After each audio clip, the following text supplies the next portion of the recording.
그들이 상 앞에 앉아 있을 때에 여호와의 말씀이 그 사람을 데려온 선지자에게 임하니 그가 유다에서부터 온 하나님의 사람을 향하여 외쳐 이르되 여호와의 말씀에 내가 여호와의 말씀을 어기며 네 하나님 여호와께서 네게 내리신 명령을 지키지 아니하고 돌아와서 여호와가 너더러 떡도 먹지 말고 물도 마시지 말라 하신 곳에서 떡을 먹고 물을 마셨으니 네 시체가 네 조상들의 묘실에 들어가지 못하리라 하셨느니라 하니라.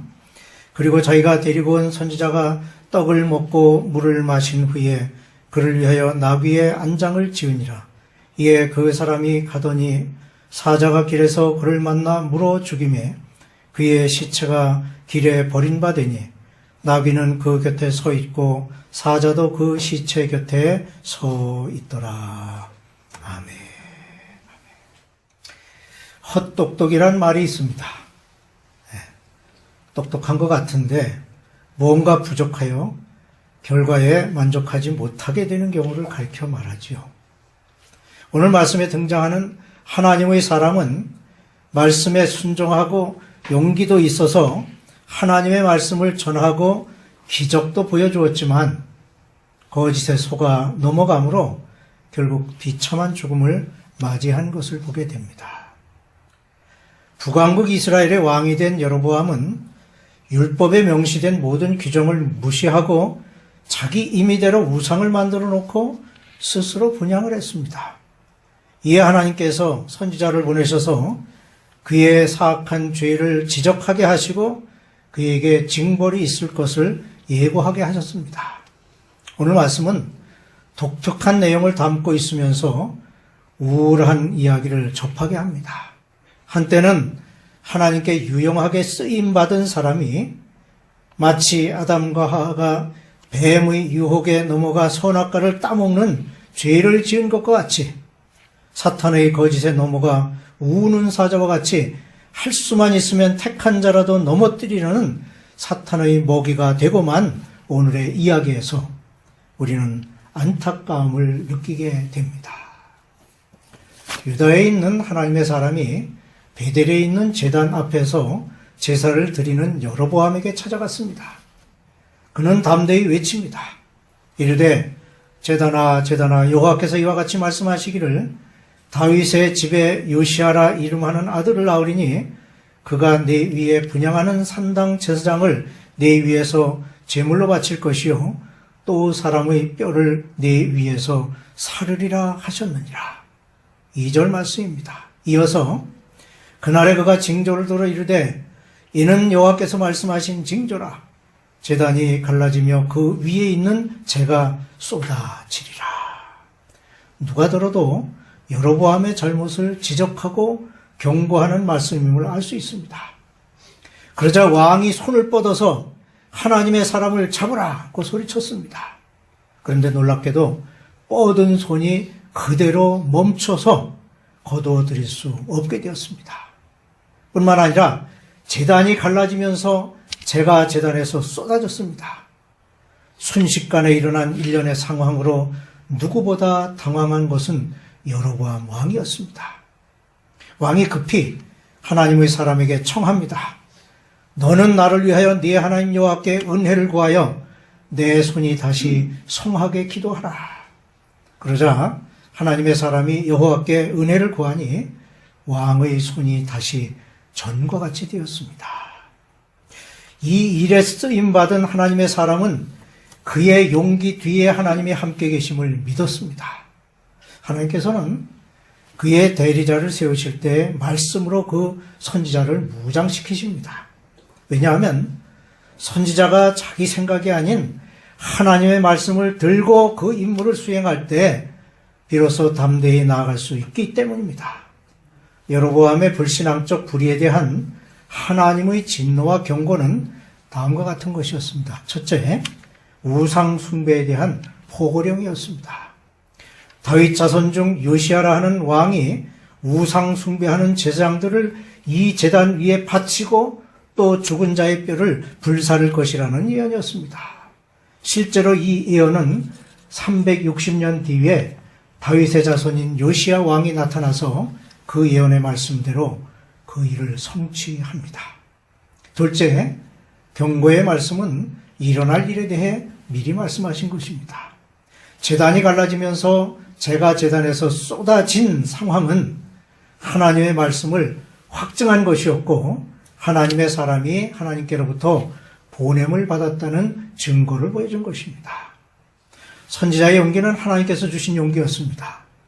선지자가 산당에서 제사를 드리는 여로보암 왕과 제사장들 앞에 가서 하나님의 말씀을 선포하고자 할 때 그는 두려움과 떨리는 마음이었을 것입니다. 그러나 하나님께서 그에게 용기를 불어넣어 주셨습니다. 에레미야 1장 17절에 에레미야에게도 그러므로 너는 내 허리를 동이고 일어나 내가 네게 명령한 바를 다 그들에게 말하라. 그들 때문에 두려워하지 말라. 네가 그들 앞에서 두려움을 당하지 않게 하리라. 이와 같이 하나님께서 주시는 용기로 인해 그는 담대히 나갈 수 있었던 것입니다. 선지자는 용기를 가지고 있었던 만큼 여유를 가지고 행했습니다. 여로보암 왕의 손이 순간적으로 굳어져 거두어 들일 수 없게 되자 그는 조금 전 사로잡으려 했던 선지자에게 기도를 부탁합니다. 여로보암은 자신의 죄에 대한 참회는 생각하지 않고 오직 자기 육신의 회복만을 위해 부탁했습니다. 염치 없게도 자기가 핍박하던 자에게 은혜를 베풀어 줄 것을 구한 것입니다. 그럼에도 불구하고 선지자는 하나님께 은혜를 베풀어 주실 것을 간구하였습니다. 우리는 여기에서 그 선지자가 하나님의 사람답게 악을 악으로 갚지 않고 오히려 선으로 대한 그의 행위에 대해 감동을 받게 됩니다. 이런 일들에 대한 보답을 하려는 것이기도 했지만 그의 생각은 오직 자신의 안위를 생각해서였던 것입니다. 어떤 주석가는 이런 왕의 태도에 두 가지 의도가 있었다고 지적을 합니다. 하나는 선지자를 통해 나타난 이적을 체험했기 때문에 그를 잘 대우하여 자신의 영향력 아래 둠으로 그러하여금 백성들의 종교적 단합에 이용하려 했고, 두 번째는 자신이 행한 우상 숭배로 인해 백성들이 그의 종교 정책을 따르지 않을 것을 예측하여 그 선지자가 자기 편에 있다는 것을 보여줌으로써 그 악 영향을 감소시키려는 의도가 있었을 것이라고 평합니다. 그런데 우리는 이 일에 대한 다른 이해를 가질 수 있습니다. 우선 육체적인 유혹이었다는 것입니다. 나와 함께 집에 가서 쉬라는 것은 사탄이 우리의 가장 약한 상황에 다가와 유혹하는 것과 같습니다. 여행으로 피곤하고 지칠 때 그 같은 초대를 거부한다는 것은 꽤나 힘든 일이었을 것입니다. 그러나 선지자는 단호하게 그의 제의를 거부합니다. 다음으로 물질적인 보답에 대한 유혹이었습니다. 내가 네게 예물을 주리라. 선지자가 자신이 행한 일에 보답을 받는 것은 어쩌면 당연한 일일 것입니다. 그러나 이번 경우는 하나님께 불순종하는 결과를 초래하기 때문에 과감히 그 유혹을 물리친 것입니다. 앞서 하나님께서는 떡도 먹지 말며 물도 마시지 말고 왔던 길로 되돌아가지 말라고 하셨기 때문입니다. 선지자는 여로보암의 유혹에도 불구하고 하나님의 명령대로 따른 것입니다. 그런데 문제는 그것으로 끝난 것이 아니었습니다. 베델에 살고 있는 한 늙은 선지자가 지금까지 이 일을 이야기 듣고는 그를 자기 집에 머물게 하기 위해 하나님의 말씀이 자기에게 임했다고 거짓말을 지어내어 그를 데리고 왔고 결국 선지자를 죽게 하였습니다. 11절 이하의 말씀에 그 내용이 담겨 있는데 선지자는 거짓으로 꾸며낸 말에 속아 떡도 먹지 말며 물도 마시지 말고 왔던 길로 되돌아가지 말라는 하나님 말씀을 지키지 못하고 결국 사자에게 물려 죽는 참상을 겪고 마는 것입니다.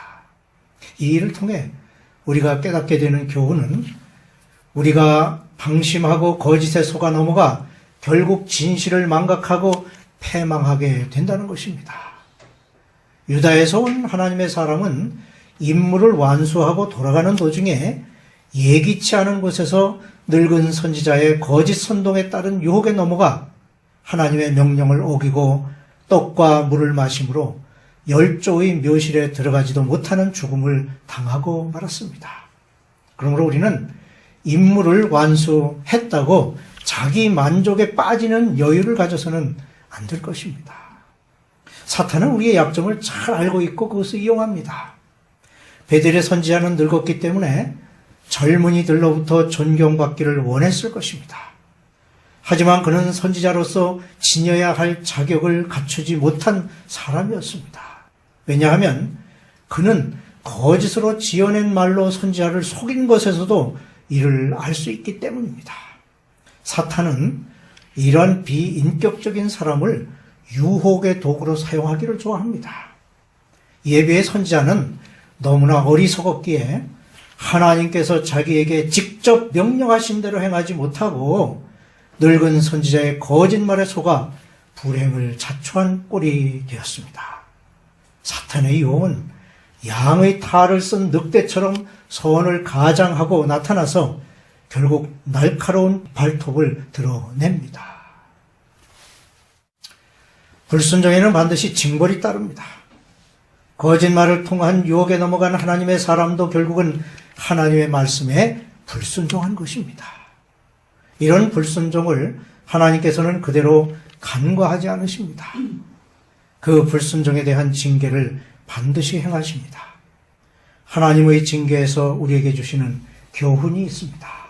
하나는 불순종한 자는 자신의 죄를 자기가 알고 있다는 것입니다. 왜냐하면 두 예언자가 함께 먹고 있을 때 하나님께서 늙은 선지자를 들어 하나님의 명령에 불순종한 선지자를 꾸짖게 하셨습니다. 21절에 보면 여호와의 말씀에 내가 여호와의 말씀을 어기며 내 하나님 여호와께서 내게 내리신 명령을 지키지 아니하고 라는 말씀은 늙은 선지자가 하나님의 말씀을 받아 전한 것입니다. 또 하나는 불순종은 반드시 벌을 받는다는 것입니다. 하나님께서 사자를 통해 선지자에게 벌을 주셨습니다. 사자는 본능적으로 먹이를 산산조각 내서 먹잇감으로 삼지만 이번의 경우에는 그럼에도 하나님께서는 그 하나님의 사람을 죽이게만 했고 함께 있던 나귀 역시 죽이지도 않았습니다. 이 상황에서 우리는 하나님의 자비하심을 볼 수 있는데 사자가 굶주려 선지자를 해한 것이 아니라 하나님의 어미하신 대행자였을 뿐임을 알 수 있습니다. 이와 같이 하나님께서는 직접 징계하실 뿐만 아니라 사람이나 다른 모든 피조물을 들어서 징계하기도 하십니다. 그 어떤 것도 하나님의 계획을 막을 수 없습니다. 32절에 여호와의 말씀으로 베델에 있는 제단을 향하고 또 사마리아 성읍들에 있는 모든 산당을 향하여 외쳐 말한 것이 반드시 이룰 것임이니라. 비록 거짓을 지어내어 유다의 선지자를 죽게 했지만 뒤늦게 깨달은 선지자는 앞서 죽임을 당한 선지자의 유골이 묻힌 곳에 자기의 유골도 함께 넣어달라고 요청합니다. 즉 믿음 없는 선지자가 신실하신 하나님을 다시 알게 되었다는 것입니다. 하나님께서는 이 세상의 그 어떤 사악한 권세보다 강하셔서 속임수를 모두 드러내시고 그들의 계획을 좌절시키십니다. 그리고 믿음 없는 예언자들을 재무장시키셔서 사망 감당하기에 부족하지 아니하도록 하십니다. 주님 안에 거하는 우리 또한 하나님의 보호하심을 받고 있지만 사탄의 유혹은 끊임없이 우리에게 다가옵니다. 특히 거짓 예언자들은 하나님의 사람으로 가장하여 우리를 위협하고 사망의 골짜기로 인도합니다. 이들의 임무는 하나님의 명령을 이행하는 사람들을 속이며 선으로 악을 가장하여 끊임없이 우리를 유혹합니다. 이러한 유혹은 우리의 약점을 이용하여 가장 약한 부분에 접근합니다. 이 유혹을 이기지 못하면 우리 또한 유다에서 온 하나님의 사람과 같이 죄의 대가로 패망할 수밖에 없습니다. 오늘날 세계는 거짓과 속임수로 국가와 국민들을 멸망의 길로 몰아가고 있습니다. 교묘하게 위장한 거짓은 마치 그것이 선인 양 사람들의 마음을 이끌어갑니다. 그러기에 우리 또한 속아 넘어가기 쉬운 세상을 살아가고 있습니다. 탈북자들의 표현을 빌리면 우리가 속혀 살아왔다고 열이면 열 사람이 모두 똑같이 말합니다. 이런 일에 대해 성경은 우리에게 이렇게 가르칩니다. 만물의 마지막이 가까이 왔으니 그러므로 너희는 정신을 차리고 근신하여 기도하라. 베드로전서 4장 7절 말씀입니다. 바로 이 말씀이 성경이 우리에게 주시는 지혜의 가르침입니다.